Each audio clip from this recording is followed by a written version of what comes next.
I forgive him, I forgive him. Because I guess something kicked in, right? And he was able to say shahada. So he was able to say what you're supposed to say before you die.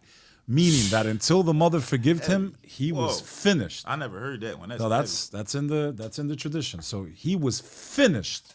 And I understand people have parents that maybe wronged them. And I understand that there's some exceptions maybe where things have happened like that are not normal, right? Let's be real. Especially when we're talking about outside the faith. Right, absolutely. They got touched and this and that. That's a whole different ballgame. But I'm talking about in general, you're mad because maybe they weren't the best parent.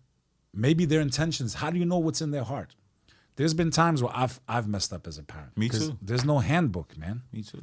And you think you are, I always thought I'm going to be the best father in the world. And then life, right? I got to work. I got to this. I got to that. I missed a game. I missed this. I missed that.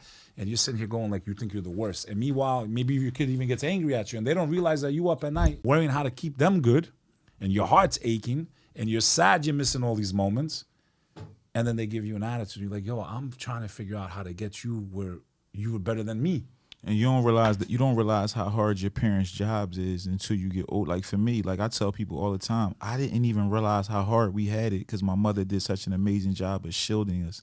Like my mother was like, I can't even break down to you, bro. Like when I look back now, I literally be like, how did this lady do this? Like she just the greatest ever to me. Like she would walk into a fire right now if it meant your life. That's a fact. My mother still talk. My mother fire. If they said your son's gonna die or walk into, I promise you, 9.9 out of 10 mothers is gonna walk into that. And everything I've been through in my life, from like legal troubles, like my family, that's one of the things like I'm proud about not being in the streets no more because I'm not like these like fake rappers. Like I got real stories. Like when the police came for me, they put guns in my children's faces. Like I never forget, man. We in the car and they was doing this bogus investigation on us. And my son that's in the other room right now, he said, "Dad, is they following us?" And I looked back and I said, "No, they not following us."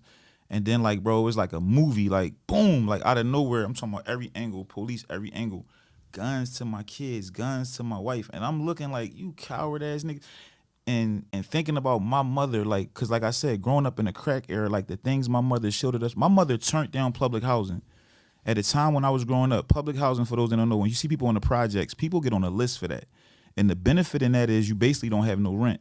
So my mother had me at 17 years old. When they finally got her voucher saying, okay, now it's up, you can live here, she thought about me being raised in the projects and turned down that free housing. And don't get me wrong, we was still only like 2-3 blocks from the projects, but she didn't want to raise her black son without no father, without no big brother in that jungle. She took me to another jungle, but look at her intentions where she said, I'd rather struggle, work 2-3 jobs to pay rent than my baby having to grow up around that. You know what I mean?